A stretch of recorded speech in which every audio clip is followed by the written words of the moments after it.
مومنوں پڑھتے رہو تم اپنے آقا پر درود، ہے فرشتوں کا وظیفہ الصلاۃ والسلام۔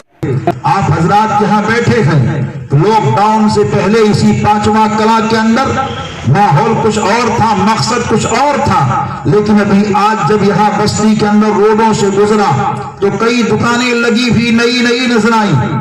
دیکھنے کے بعد مجھے محسوس ہوا کہ یہاں ترقی ہو گئی ہے۔ تو عالی وقار نذیر قادری جی نے بتایا اور کہ یہاں لاک ڈاؤن کے بعد میں تنزلی ہوئی ہے، مگر ہمارے بستی کے اندر ترقی ہوئی ہے، لوگوں نے دکانوں کو لگایا ہے۔ مقصد کیا ہے؟ مقصد یہ تھا کہ ہم بمبئی میں جاتے تھے، مدراس میں پہنچے تھے، دوسرے علاقوں کا ہم نے سیر و تفریح کر کے ایک مقصد بنایا تھا مال کے کمانے کا۔ مال کمائیں گے، گھر کے اندر بچوں کی پرورش اچھی ہوگی، ماں باپ کی خدمت اچھی ہوگی، بیوی کے حق کو ادا کیا جائے گا، بہنوں کی مدد کی جائے گی، بھانجوں اور بھانجیوں کی شادیوں میں حصہ لیا جائے گا۔ ایک مقصد تھا، لیکن لاک ڈاؤن کے موقع پر ان کا مقصد باہر پورا ہونا بند ہو گیا، تو ان لوگوں نے اپنے بستیوں کے اندر دکان لگا کر کے اپنے مقصد کو حاصل کرنا شروع کر دیا ہے۔ جو مقصد ہمیں باہر مل رہا تھا اب اسے ہمیں اپنے بستی کے اندر حاصل کرنا ہے۔ مقصد اگر پورا نہیں ہوتا ہے تو چیزیں توڑ دی جاتی ہیں۔ آپ مٹکے کو بناتے ہیں، مٹی کے برتنوں کو تیار کیا کرتے ہیں، مقصد یہ ہے کہ اس مٹی کے برتن سے ہم کمائیں گے، رزق حلال کو حاصل کریں گے، اور اس کے حلال حاصل کرنے کے بعد میں مکان کو بنائیں گے، بچوں کی شادیاں کریں گے، گھر کے اندر خوشحالی کی بہار لائیں گے۔ آپ کے مٹی کا برتن آپ کے مقصد کو نہ پورا کرے تو آپ محنت نہیں کریں گے۔ لوگ 4 بجے اٹھ جانا کرتے ہیں، محنت و مشقت کے ذریعے سے جسم کے پسینے کو بہا کر کے اپنے مقصد کو حاصل کیا کرتے ہیں۔ پتہ یہ چلا مقصد جب پورا ہوتا ہے تو وہ کام کیا جاتا ہے، مقصد پورا نہیں ہوتا ہے تو اس کام کو بند کر دیا جاتا ہے۔ اے انسان، خدا نے تجھ کو پیدا کیا ہے تو خدا کے پیدا کرنے کا مقصد یہ ہے کہ انسان اللہ کی عبادت کرے، اللہ کے ذکر میں لگا رہے، اللہ کی یادوں میں لگا رہے۔ اگر رب کے یاد سے انسان غافل ہو جائے تو حال کیا ہوتا ہے؟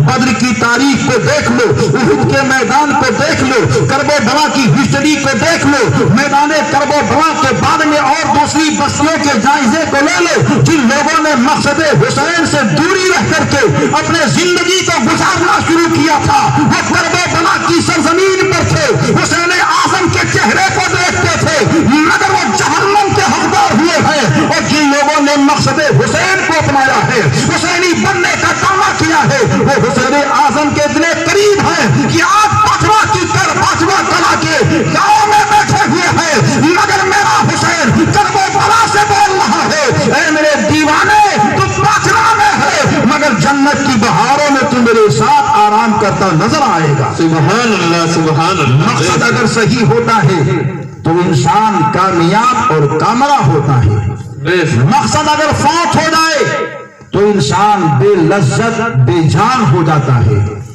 اللہ نے جان دی ہے، ہاتھوں کے اندر قوت خدا نے دی ہے، پیروں کے اندر اللہ نے طاقت و توانائی دی ہے۔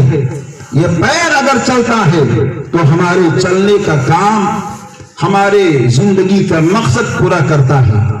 اگر پیر کام کرنا بند ہو جائے، کام نہ کرے، تو طبیبوں کے پاس لے جاؤ تو فوراً ڈاکٹر یہ کہتا ہے زہر کے آثار ظاہر ہو گئے ہیں، اب اس نے اپنے مقصد کو پورا کرنا چھوڑ دیا ہے۔ اگر یہ جسم کے اندر رہے گا ناسور پیدا کرے گا، زخم ہو گیا ہے، درد ہو رہا ہے، زہر پھیل رہا ہے، اس کو کاٹا جا رہا ہے، جسم کا حصہ ہے مگر جسم سے جدا کیا جا رہا ہے۔ ہاتھ کے اندر ناسور پیدا ہو جائے تو ناسور والے حصے کو کاٹ کر کے نکالا جاتا ہے۔ یہ ہمارے ہی جسم کا حصہ ہے مگر کیوں کاٹا جا رہا ہے؟ کیونکہ اس نے زندگی کے جسم کے حصے کے مقصد کو پورا کرنا چھوڑ دیا ہے۔ آنکھ اگر صحیح سلامت ہے، آپ پیار کرتے ہیں،